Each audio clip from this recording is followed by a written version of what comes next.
Hello friends, आप लोगों का स्वागत है मेरे यूट्यूब चैनल सीजी बोर्ड की पाठशाला। जैसा कि आप जानते हैं कि ये एक नया चैनल है, तो प्लीज़ इस वीडियो को लाइक करें, चैनल को सब्सक्राइब करें और बेल आइकन के नोटिफिकेशन को ऑल पे सेट कर दें ताकि आपको इस चैनल पे आने वाली नई वीडियो का अपडेट मिलता रहे।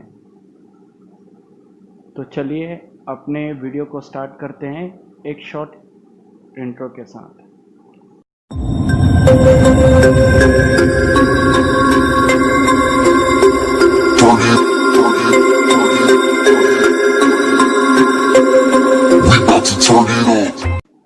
तो स्टूडेंट्स, आज हम स्टार्ट करेंगे सीजी बोर्ड का साइंस सेक्शन का एक फिजिक्स का चैप्टर दैट इज इलेक्ट्रिसिटी। ठीक है, तो स्टूडेंट्स, इलेक्ट्रिसिटी को पढ़ने से पहले हमें कुछ बेसिक्स टर्म्स के बारे में नॉलेज होना चाहिए। तो हम इस वीडियो में कुछ बेसिक्स टर्म्स को ही कवर करेंगे, like what is charge and its definition, what is the SI unit of charge, how many types of charges are there, what is the magnitude of charge and some properties। और उसके बाद हम लोग कुछ उसके ऊपर numericals देखेंगे और मैं लास्ट में आपको होमवर्क दूंगा। तो चलिए स्टूडेंट्स, फर्स्ट टॉपिक को डिस्कस करते हैं जो कि है व्हाट इज चार्ज। ठीक है, तो चार्ज एक्चुअल में एक साइंटिस्ट ने इसकी एक डेफिनेशन दी थी, उन साइंटिस्ट का नाम था विलियम गिलबर्ट। ठीक है, उनने कहा था कि चार्ज जो है it is a something possessed by a material and object that makes it possible for them to exert electrical force or to respond electrical force। ठीक है, इसका कहने का मतलब क्या है समझना। चार्ज क्या है? ये कुछ है जो कि हर ऑब्जेक्ट में प्रेजेंट होता है। जब एक ऑब्जेक्ट दूसरे ऑब्जेक्ट के पास आता है, ठीक है, या कुछ डिस्टेंस पे होता है, तो ये एक दूसरे के ऊपर क्या करते हैं, एक इलेक्ट्रिकल फोर्स अप्लाई करते हैं। अब ये डिपेंड करता है कि उन दोनों ऑब्जेक्ट में किस टाइप का चार्जेस प्रेजेंट है। आइदर वो पॉजिटिव चार्ज है या नेगेटिव चार्ज है। हो सकता है कि दोनों पॉजिटिव हो सकता है कि दोनों नेगेटिव हो, या एक नेगेटिव और एक पॉजिटिव। अगर दोनों पॉजिटिव और नेगेटिव हो तो उन दोनों के बीच में जो इलेक्ट्रिकल फोर्स लगेगा वो किस टाइप का होगा आपका? दैट इज द रिपल्शन होगा।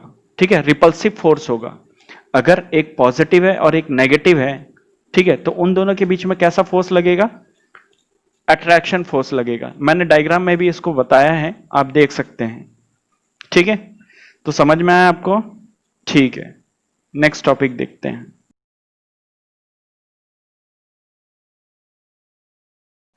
तो स्टूडेंट्स, जो हमारा नेक्स्ट टॉपिक है वो है हमारा यूनिट ऑफ चार्ज। ठीक है, तो जो यूनिट होती है, एसआई यूनिट होती है चार्ज की, वो होती है कूलम। ठीक है, और कभी कभी न्यूमेरिकल्स में पेपर में दे दिया जाता है, कूलम ना लिख के वहां पे लिख देता है एम्पियर सेकेंड। ठीक है, तो ये भी एक अदर यूनिट है लेकिन एसआई यूनिट नहीं है। ठीक है, तो कंफ्यूज नहीं होना। ठीक है, अब ये कूलम को जो रिप्रेजेंट करते हैं वो किससे होता है? कैपिटल सी से किया जाता है। किससे? कैपिटल सी से। ठीक है, ये याद रख के चलना। और ये जो यूनिट दी गई है ये एक साइंटिस्ट के नाम के बेसिस पे दी गई है, और उन साइंटिस्ट का जो नाम था वो था चार्ल्स ऑगस्टिन डी कूलम। ठीक है, और जो मैंने आपको एक यूनिट बताया था कि एम्पियर सेकेंड, ये कैसे आया, तो मैंने नीचे आपको एक सॉल्व करके दिखाया है, आप देख सकते हैं। तो वहां से ये यूनिट आई है। क्लियर है? ठीक है, तो हम लोग आगे बढ़ते हैं, नेक्स्ट टॉपिक पे चलते हैं। तो चलिए अब न्यूमेरिकल देखते हैं, जो कि बहुत बार सीजी बोर्ड के क्वेश्चन पेपर में 2 मार्क के लिए पूछा गया है।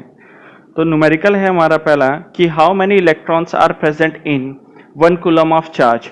कहने का मतलब है कि 1 कूलम चार्ज में कितने इलेक्ट्रॉन प्रेजेंट है। तो इसको सॉल्व करने के लिए हम लोग क्या यूज करेंगे, जो मैंने प्रीवियस टॉपिक में डिस्कस किया था, that is the quantization of charge. तो उसका फॉर्मूला मैं यहाँ पे यूज करूंगा। ठीक है, जो Q होता है वो हमेशा हमारे को क्वेश्चन में गिवन रहता है। जैसे यहाँ पे गिवन है क्या? 1 कूलम। ठीक है, 1 कूलम चार्ज में, तो यहाँ पे Q की जो वैल्यू है वो क्या है? 1 कूलम है। N जो होता है वो होता है नंबर ऑफ पार्टिकल्स। वो हो सकते हैं प्रोटॉन्स हो सकते हैं, वो हो सकते हैं इलेक्ट्रॉन्स हो सकते हैं, या इलेक्ट्रॉन प्रोटॉन दोनों हो सकते हैं। ठीक है, और E जो होता है that is the magnitude of charge. हमें पता है मैग्नीट्यूड ऑफ चार्ज कितना है 1.6 इंटू 10⁻⁻19 कूलम। तो ये तीनों वैल्यू को मैं क्या करूंगा, फॉर्मूले में पुटअप करूंगा, आपको दिख रहा होगा, ठीक है। तो यहां से पुट करने के बाद मैंने क्या किया, n को एक साइड ले लिया और 1 कूलम और 1.6 को एक साइड ले लिया, ठीक है। इसको सॉल्व करने के बाद देख रहे हो कि आपको दिख रहा होगा कि 1 कूलम अपॉन 1.6 इंटू 10⁻⁻19 कूलम आ गया। अब मैं क्या कर रहा हूं, कूलम कूलम जो है यूनिट उनको कैंसिल कर दिया, तो बचा क्या मेरे पास 1.1 अपॉन 1.6 इंटू 10⁻⁻19। तो 10⁻⁻19 को जब मैं ऊपर शिफ्ट करूंगा तो जो माइनस का साइन है वो हट जाएगा, ठीक है। तो बचा क्या मेरे पास 1 अपॉन 1.6 इंटू 10⁻⁻19, ठीक है। अब क्या कर रहा हूं, 1.6 है, इसको मैंने जो पॉइंट को हटाने के लिए क्या किया, ऊपर एक जीरो शिफ्ट हो जाएगा, तो वहां पे हो जाएगा 10/16 हो जाएगा। तो जब इसको मैं डिवाइड करूंगा तो मुझे क्या मिलेगा, यहाँ पे 5/8 इंटू 10⁻19। जब इसको मैं पूरी तरह से डिवाइड करूंगा तो मुझे वैल्यू मिलेगी 0.625 इंटू 10⁻19 इलेक्ट्रॉन्स, ठीक है। अब मैं एक पॉइंट को शिफ्ट करता हूं तो मुझे मिलता है 6.25 इंटू 10⁻18 इलेक्ट्रॉन। तो एक कूलम में कितने इलेक्ट्रॉन है, 6.25 इंटू 10⁻18 इलेक्ट्रॉन्स। तो जब मुझे अगर 1 कूलम की पता चल गई, 2 की पता करनी है तो 2 से मल्टीप्लाई कर दूंगा 1 कूलम वाली वैल्यू को, ठीक है। तो ऐसे में क्या है, वैल्यू निकाल सकता हूं। क्लियर है, ठीक है। नेक्स्ट देखते हैं।